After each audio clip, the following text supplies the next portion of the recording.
आज सुने आप माँ काली की कथा। हमारे धर्म शास्त्रों में भगवान काली की 10वें अवतार के रूप में चर्चा है।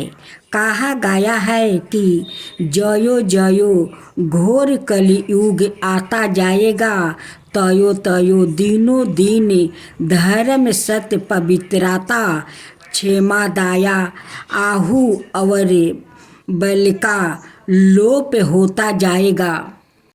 कलयुग में जिसके पास धन होगा उसी को लोग कुलीन, सदाचारी और सर्दगुनी मानेंगे। जो जितना छल कपट कर सकेगा वो उतना ही व्यवहार कुशल माना जाएगा। ब्राह्मण की पहचान उसके गुण स्वभाव से नहीं, जगो पवित्र से हुआ करेगी। जो जितना अधिक दंभा पखंड करेगा उसे उतना ही बड़ा साधु समझा जाएगा। धर्म का सेवन यश के लिए किया जाएगा। सारी पृथ्वी पर दुष्टों का बोलबाला हो जाएगा। राजा होने का कोई नियम ना रहेगा। ब्राह्मण, क्षत्रिय, वैश्य अथवा शत्रुओं में जो बली होगा वही राजा बन बैठेगा। उस समय के नीच राजा अत्यंत निर्दय और क्रूर होगा। उनसे डर कर प्रजा पहाड़ों और जंगलों में भाग जाएगी। उस समय भयंकर अकाल पड़ जाएगा। लोग भूखे प्यासे और नाना प्रकार की चिंताओं से दुखी रहेगा। वो पतियों को खाकर पेट भरेगा। मनुष्य चोरी, हिंसा आदि अनेक प्रकार के कुकर्मों से जीविका चलने लगेंगे। काली काल के दोष से प्राणियों के शरीर छोटे छोटे होंगे। चारों वर्णों के लोग शत्रुओं के समान हो जाएगा। गाय बकरियों की तरह छोटी छोटी और कामधेनु देने वाली गाय हो जाएगी। वन प्रसिद्धि और सन्यासी आदि गृहस्थों की तरह रहने लगेंगे। लोग धर्म शास्त्रों की खिल्ली उड़ाएंगे, वेद पुराण की निंदा करेंगे, पूजा पाठ को सिर्फ ढकोसला मानेंगे। धर्म में पाखंड की परिधनता हो जाएगी। इस प्रकार कलयुग का अंत होते होते पृथ्वी पर हिंसा और जातियों संघर्ष बढ़ जाएगा। तब ऐसी स्थिति में धर्म की रक्षा करने के लिए स्वयं भगवान अवतार ग्रहण करेंगे। शास्त्रों कहते हैं कलयुग के अंतिम दिनों में संभल गर्मों में विष्णु यश नाम के एक श्रेष्ठ ब्रह्मा होंगे। उनका हृदय बड़ा उदार होगा। वो भगवान के परम भक्त होंगे। उन्हीं के घर कालिक भगवान अवतार ग्रहण करेंगे। वो वेद चैत्य नाम का घोड़े पर सवार होकर दुष्टों को तलवार के घाट उतारेंगे। वो पृथ्वी पर विलुप्त धर्म की पुनः स्थापना करेंगे। भगवान जब कालिक के रूप में अवतार ग्रहण करेंगे उसी समय सतयुग का प्रारंभ हो जाएगा। प्रजा सुख चैन से रहने लगेगी। चराचर जगत के स्वामी भगवान कालिक को हम सब नमस्कार करते हैं। अब आप सुने बुद्ध अवतार कथा। आज से लगभग 2500 वर्ष पहले पृथ्वी पर हिंसा बढ़ गई थी। धर्म के नाम पर निर्दोष पशुओं का वध हो रहा था। तब जीवों की हत्या रुकने के लिए माया देवी के गर्भ से भगवान सवाए बुध के रूप में अवतारित हुआ। उनके पिता का नाम सुधोधन था। उनकी राजधानी कपिलवस्तु थी। भगवान बुद्ध के बचपन का नाम सिद्धार्थ था। सिद्धार्थ के जन्म के बाद उनकी माता का देहांत हो गया। सिद्धार्थ का पालन पोषण उनकी बेमाता गौतमी देवी ने किया। ज्योतिषियों ने कहा था कि राजकुमार यह तो चक्रवर्ती राजा होंगे या बिरकत होकर जगत का कल्याण करेंगे। महाराज सुधोधन ज्योतिषियों की इस बात से चिंतित रहते थे। उन्होंने राजकुमार के लिए बहुत बड़ा भवन बनवा दिया था। उस भवन में दुख, रोग और मृत्यु की कोई पता ना पहुँचे, इसकी कड़ी व्यवस्था कर दिया था। राजकुमार का विवाह राजकुमारी यशोधरा से हुआ था। उनके पुत्र का नाम राहुल था। राजकुमार सिद्धार्थ अत्यंत दयालु थे। एक बार उन्होंने पिता से नगर देखने के लिए आज्ञा मांगी। राज्य की ओर से ऐसी व्यवस्था हो गई कि राजकुमार को नगर में कोई दुखद दृश्य नहीं दिखाई पड़े। लेकिन होनिहार को कौन रोक सकता है। नगर घूमते समय एक बूढ़ा आदमी सिद्धार्थ को दिखाई पड़ा। इसी प्रकार जब वो दूसरी बार नगर घूमने निकले तो एक रोगी उन्हें मिला। तीसरी बार एक मुर्दा उन्होंने देखा। इन दृश्यों को देखकर संसार के सब सुखों से उनका मन हट गया। संसार के सुखों से वैराग्य हो जाने पर अमरता की खोज का सिद्धार्थ ने निश्चय कर लिया। एक दिन आधी रात को वो चुपचाप राजभवन से निकल पड़े।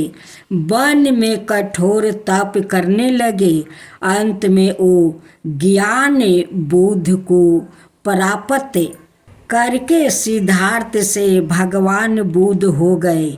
भगवान बुद्ध कहते थे, संसार सुखमय है। संसार के पदार्थों को पाने की तृष्णा ही दुख का कारण है। तृष्णा का सर्वथा नाश होने से दुख का नाश होता है। राग, दोष और अहंकार को छोड़ देने से ही जीवन की मुक्ति होती है। सत्य, नम्रता, सदाचार, सर्द विचार, सर्द गुण, सर्द बुद्धि, ऊंचा लक्ष्य और उत्तम ध्यान, यह 8 साधन भगवान बुद्ध ने मनुष्य की उन्नति के लिए बताए थे। इस प्रकार उन्होंने संसार में घूम घूम कर मानव धर्म का खूब प्रचार किया। ज्ञान में पशु वधों को रोका। जीवन के प्रति प्रेम, हिंसा और सद्भाव का अमर संदेश दिया। आज भी भगवान बुद्ध के उपदेश जन जन के लिए कल्याणकारी है। हिंसा के अवतार भगवान बुद्ध को हम सब नमस्कार करते हैं। अब सुने कृष्ण अवतार। सूरसेन नाम के एक राजा थे। सूरसेन के पुत्र वासुदेव विवाह करके अपनी पत्नी देवकी के साथ घर जाने के लिए रथ पर सवार हुई। उग्रसेन का लड़का था कंस। वो अपनी चचेरी बहन देवकी को प्रसन्न करने के लिए सवाए ही रथ हाँकने लगा।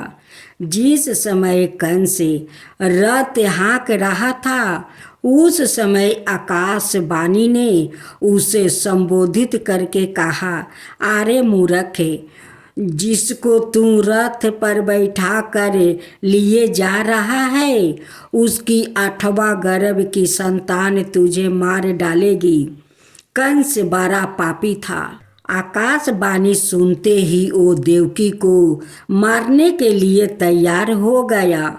अंत में वासुदेव ने देवकी के पुत्र को उसे सौंपने का वचन देकर देवकी की रक्षा की। सत्य पश्चात कंस ने देवकी की वासुदेव को कैद कर लिया। उन दोनों से जो जो पुत्र होते गया उन्हें वो मारता गया, किंतु भगवान के विधान को भाला कौन रोक सकता है। आखिर वो समय आ ही गया। देवकी के गर्भ से जगत के तारनहार नारायण ने श्री कृष्ण रूप में अवतार लिया।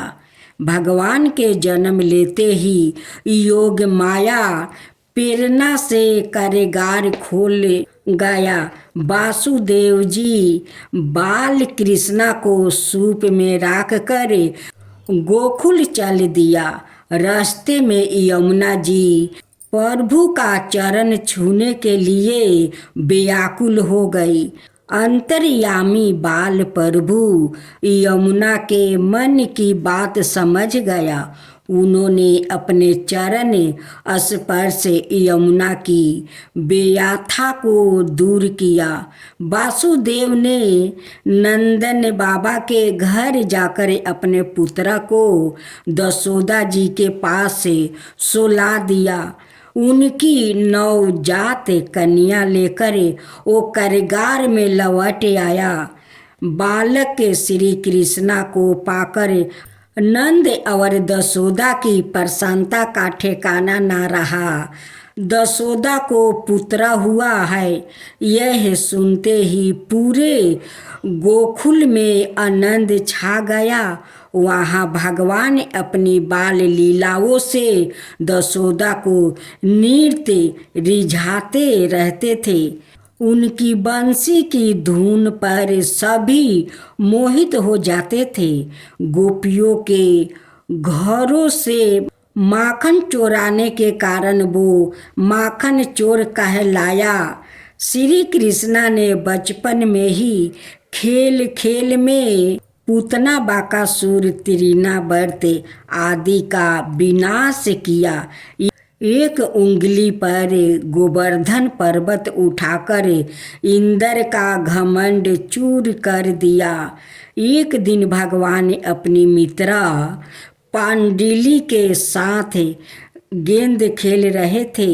गेंद यमुना में गिर गई। बालक श्री कृष्णा गेंद निकालने के लिए यमुना में कूद पड़े। यमुना में कलिया नाग रहता था।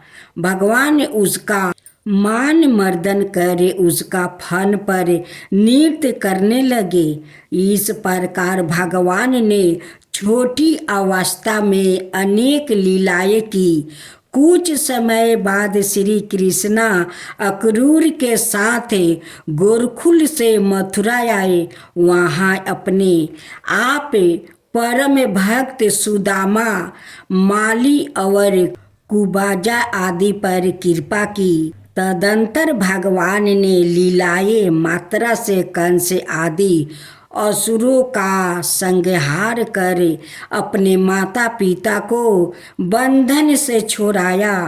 युद्ध के मैदान में अर्जुन को धर्म कर्म और शाश्वत सत्य का उपदेश दिया। भगवान ने वो अमर संदेश गीता के रूप में आज भी जन जन का कल्याण कर रहा है।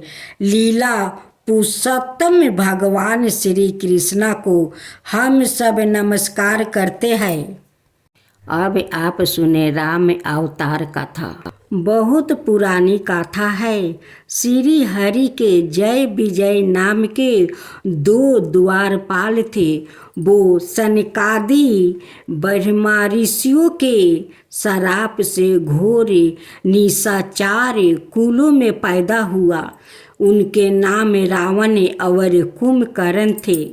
उनके अत्याचारों से पृथ्वी कांप उठी। वो पापों के भार को सह ना सकी। अंत में वो ब्रह्मादि देवताओं के साथ भगवान की शरण में गई। देवताओं की प्रार्थना से ब्रह्मा परमात्मा ने अयोध्या के राजा दशरथ की रानी कौशल्या के गर्भ से राम के रूप में अवतार लिया। भगवान श्री राम ने विश्वामित्र के यज्ञ में विघ्न डालने वाले सुबाहु आदि राक्षसों को मार डाला। वो सब बड़े बड़े राक्षसों की गिनती में थे। जनकपुर में सीता जी का स्वयंवर हो रहा था। वहाँ भगवान ने शंकर का विशाल धनुष रखा हुआ था। श्री राम ने उस धनुष को तोड़कर सीता जी को प्राप्ति कर लिया। राजा दशरथ की आज्ञा से श्री राम का 14 बरस का वनवास हुआ। भगवान ने पिता की आज्ञा मानकर अपनी स्त्री के साथ वन की यात्रा की। उनके साथ छोटे भाई लक्ष्मण भी थे। वन में पहुंचकर भगवान ने रावण की बहिन सुपनेखा को कुरूप कर दिया, क्योंकि उसकी बुद्धि कम वासना के कारण अशुद्ध थी। उसके सुपनेखा ने राम से शादी करना चाहती थी। तब श्री राम जी बोले कि मेरी तो भैरा है, तुम लक्ष्मण के पास जाओ, उनकी शादी नहीं हुआ है। सुपनेखा लक्ष्मण से जाकर कहती है कि तुम्हारा भाई श्री राम मुझे तुम्हारा पास भेजा है, तुम मुझसे शादी करो। लक्ष्मण सुपनेखा को नाक अपना तीर से काट डाला। सुपनेखा की दशा देखकर रावण बहुत क्रोधित हुआ। उसने भगवान से शत्रुता ठान ली। छल से सीता जी का हरण कर लिया। श्री राम सीता जी के वियोग में बहुत दुखी हुए। वो अपनी प्राण प्रिया सीता जी से बिछड़ कर अपने भाई लक्ष्मण के साथ वन वन भटकने लगे। भगवान ने जटायु का दाह संस्कार किया, फिर कबंध का संहार किया। सुग्रीव आदि वानरों से मित्रता करके बालिका वध किया। तत्पश्चात हनुमान जी सीता की खोज में लंका गए। वहाँ सीता जी से मिले। उन्होंने राक्षसों को मारा और लंका को जला दिया। लौटते समय सीता से चूड़ामणि लेकर भगवान से मिले। अंत में श्री राम बांदरों की सेना के साथ समुद्र तट पर जा पहुँचे। भगवान श्री राम ने बांदरों आदि की सहायता से समुद्र पर पुल बांधा। विभीषण की सलाह से भगवान ने नील सुग्रीव में हनुमान आदि प्रमुख वीरों और वानर सेना के साथ लंका में प्रवेश किया। दोनों ओर की सेनाओं में घमासान युद्ध हुआ। भगवान राम विजय हुआ। शरणागत विभीषण को लंका का राजा बनाया। उसके बाद भगवान श्री राम ने सीता और लक्ष्मण के साथ अयोध्या लौट कर राम राज्य की स्थापना की। भगवान ने नर नीला करके प्रेरणा मित्रा को प्रेम, निर्माता सदाचार और माता पिता गुरु के प्रति आदर भाव का संदेश दिया। मर्यादा पुरुषोत्तम भगवान श्री राम को हम सब नमस्कार करते हैं। अब आप सुने वामन अवतार कथा। एक समय की बात है, युद्ध में इंद्र से हार कर दैत्यराज बलि गुरु शुक्राचार्य की शरण में गए। शुक्राचार्य ने उनके अंदर देव भाव जगाया। कुछ समय बाद गुरु कृपा से बलि ने स्वर्ग पर अधिकार कर लिया।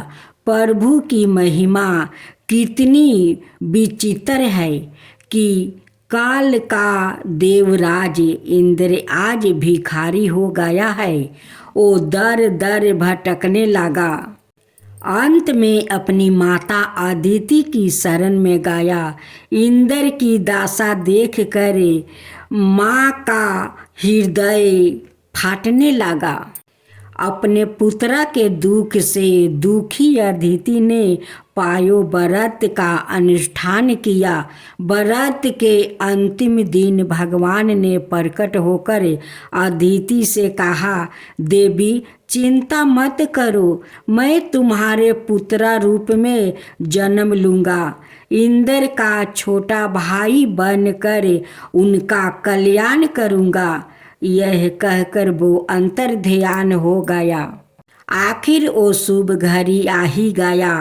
अदिति के गर्भ से भगवान ने वामन के रूप में अवतार लिया।